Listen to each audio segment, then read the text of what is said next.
मायावती ने यह ऐलान कर दिया है कि वर्ष 2027 में होने वाले उत्तर प्रदेश के विधानसभा चुनाव में उनका किसी के साथ गठबंधन नहीं होगा। जी हाँ, अपने जन्मदिन के मौके पर लखनऊ में मायावती ने अपने कार्यकर्ताओं को संबोधित करते हुए इसके प्रति काफ़ी विस्तार से बताया। उन्होंने कहा कि हम गठबंधन इसलिए नहीं करेंगे कि जब हम गठबंधन करते हैं तो हमारे कैडर तो उन पार्टियों को वोट देते हैं, लेकिन उन पार्टियों का वोट हमें नहीं मिलता है।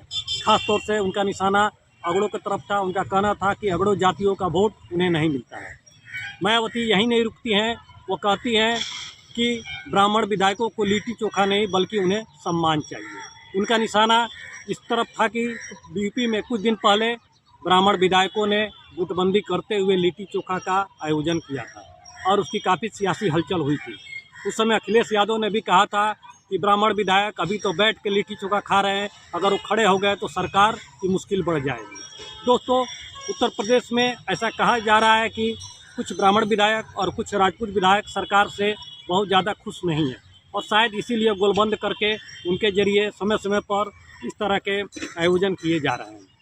दोस्तों, मायावती के जहाँ तक बात है, वो पिछले कुछ समय से भले ही सक्रिय नहीं रही हो राजनीति में, लेकिन इन दिनों वो काफ़ी तेज़ी से सक्रिय हो उठी हैं और उन्होंने अपने कार्यकर्ताओं से कहा कि वो 5वीं बार उत्तर प्रदेश में सरकार बनाएंगी और वो जब सरकार बनाएंगी तो हर वर्ग की भागीदारी वो सुनिश्चित करने के लिए अपने तरफ से हर प्रयास करेंगे। उन्होंने ये भी कहा कि जब उनकी सरकार थी तो चाहे वो राजपूत हो, चाहे वो ब्राह्मण हो, चाहे वो वैश्य हो, चाहे वो यादव हो, उन्होंने सभी का ख्याल रखा। उनके सरकार में सभी की भागीदारी थी। उन्होंने कभी भेदभाव नहीं किया। उन्होंने कहा कि भले ही लोग का नज़रिया चाहे जो हो, लेकिन उन्होंने सरकार चलाने में कभी कोई भी ऐसे काम नहीं किए जो कोई कह दे कि मायावती ने भेदभाव किए हों।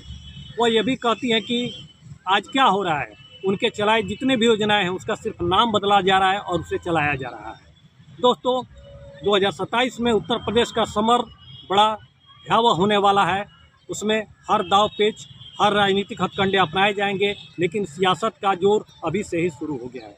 हर दिन अखिलेश यादव, अब मायावती जी भी और योगी जी लगातार अपने आप को उस जनता के बीच में ले जाने का काम कर रहे हैं ताकि उनके वोट बैंक बिल्कुल एकत्रित रहे।